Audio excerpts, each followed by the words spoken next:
Happy Wednesday po sa ating lahat. Ako si Benison Estareja. Patuloy po nating monitor ang dalawang weather disturbances sa paligid po ng ating bansa. Una na dyan ay ang low pressure area sa loob ng ating PAR at ito ay nasa layong 840 kilometers po silangan ng Visayas kaninang alas 3 ng hapon. At yung trough o yung outer portion nitong low pressure area ang siya nagpapaulan pa rin sa malaking bahagi po ng ating bansa.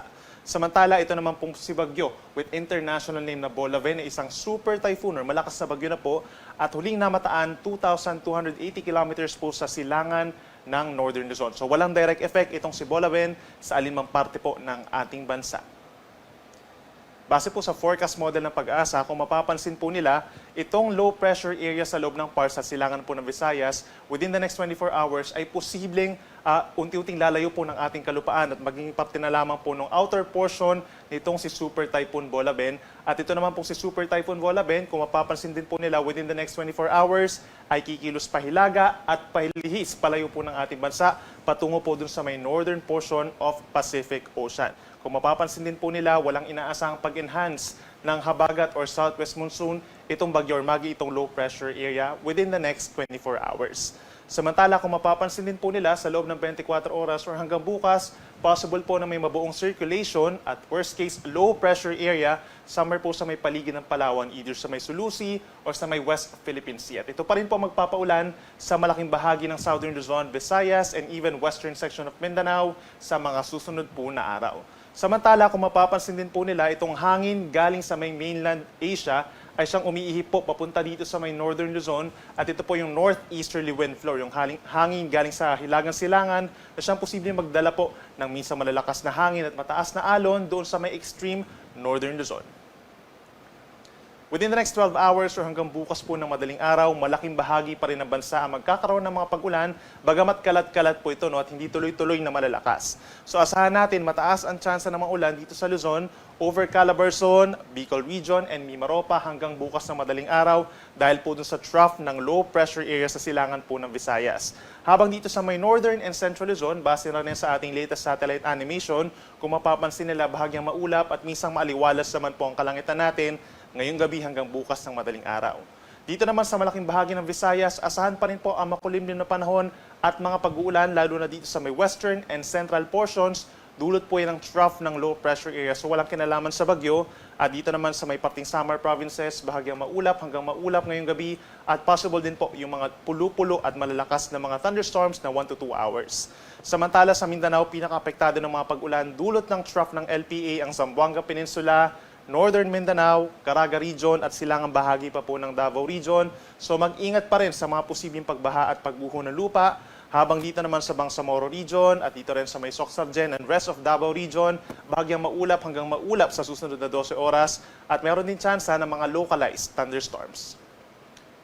Bukas po, araw ng Thursday, October 12, asahan pa rin po ang malaking bahagi ng Southern Luzon, ang maulap na kalangitan na sasamahan ng kalat-kalat na ulan and thunderstorms due to the trough of LPA kung dito po sa may Bicol Region at possibly due to panibagong circulation po dito sa may parting Mimaropa at ilang pang bahagi ng Calabarzon. So for Metro Manila, by tomorrow, possible din po ang makulimlim na panahon, but then hindi po ito magiging tuloy-tuloy na mga ulan, mga light to moderate rains, lalo na po sa dakong hapon hanggang sa gabi.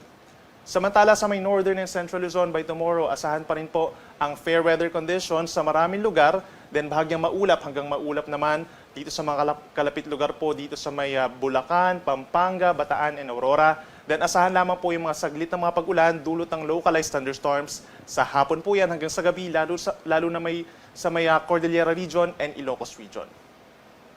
Sa ating mga kababayan po sa Visayas, by tomorrow, asahan pa rin na makulimlim na panahon dulot po ng trough ng low pressure area.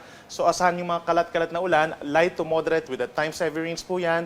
So mag-ingat sa mga posibleng pagbaha at pagguho ng lupa. Habang dito naman sa Mindanao, by tomorrow, malaking bahagi ng Mindanao makakaranas ng pagbuti ng panahon. Generally, bahagyang maulap po magiging kalangitan natin, pero mataas muli ang tsansa ng mga localized thunderstorms dito sa may Zamboanga Peninsula, Northern Mindanao, Caraga Region, at dito rin po sa may Lanao del Sur and Maguindanao provinces. Habang sa may southern portions, sa may Davao Region, Socsargen, ilang papahagi ng BARM, asahan po ang bahagyang maulap hanggang maulap na kalangitan, nasasamahan lamang ng maliit na tsansa ng mga pag-ulan. For the next 24 hours po, wala naman tayong inaasahang gale warning, subalit magiging maalon po dito sa may Northern Luzon dahil po dun sa umiiral na northeast wind flow, lalo na sa may Batanes and Babuyan Islands. So asahan po yung hanggang 3.4 meters or nasa isang palapag ng gusaling taas sa mga pag-alon po, no, delikado pa rin ito lalo sa maliliit na sasakyang pandagat. Habang sa natitirang baybayin ng ating bansa, hanggang bukas po, asahan po natin yung minsang maalon lamang na karagatan kapag meron tayong mga thunderstorms. At inuulit natin yung northeast wind flow sa mga susunod na araw pa po magtatagal. So magiging maalon pa rin po sa malaking bahagi ng Northern Luzon.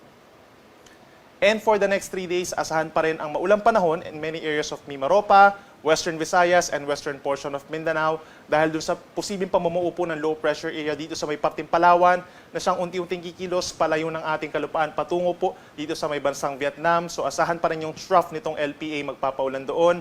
Habang sa malaking bahagi naman po ng bansa, lalo na doon sa may eastern sections of Visayas, sa may Mindanao, ay bubuti naman ng panahon. So kung dito sa Metro Manila, asahan din natin ang bahagyang maulap hanggang maulap na kalangitan na sasamahan lamang ng mga pulu-pulo at saglit na pag-ulan sa hapon hanggang sa gabi. So ugaliin pa rin na magdala po ng payong. Sa Friday hanggang sa weekend, asahan pa rin sa Baguio ang generally maaraw na umaga at hindi kainitan na panahon. Then sasamahan po ito ng mga pulu-pulong pag-ulan dulot ng localized thunderstorms hapon at gabi. Sa ating mga kababayan po sa Kabikulan, asahan ang pagbuti ng panahon Friday hanggang sa weekend. Asahan lalo na sa umaga ang bahagyang maaraw na umaga. Then pagsapit po ng tanghali, possible hanggang 32 degrees Celsius na temperatura, so may kainitan po. At sa dakong hapon hanggang sa gabi, partly cloudy to cloudy skies with some isolated thunderstorms. Sa atong mga kaigsuonan din na over Metro Cebu, for the next 3 days pa, asahan pa rin natin ang bahagyang pagbuti ng panahon doon. Generally may init at malinsangan sa tanghali, din sasamahan po ng mga pulu-pulong ulan sa hapon at gabi. At panghuli sa atong mga kaigsuonan din na over Metro Davao, asahan din po ang mainit na panahon in general hanggang sa katapusan ng weekend at aasahan din ang bahagyang maulap hanggang maulap na kalangitan na meron lamang saglit na pag-uulan. Ang araw po ay lulubog mamayang 5:39 p.m. at sisikat bukas 5:47 ng umaga. Yan muna latest mula dito sa Weather Forecasting Center ng Pag-asa. Ako muli si Benison Estareha na nagsasabing sa anumang panahon, Pag-asa ang magandang solusyon.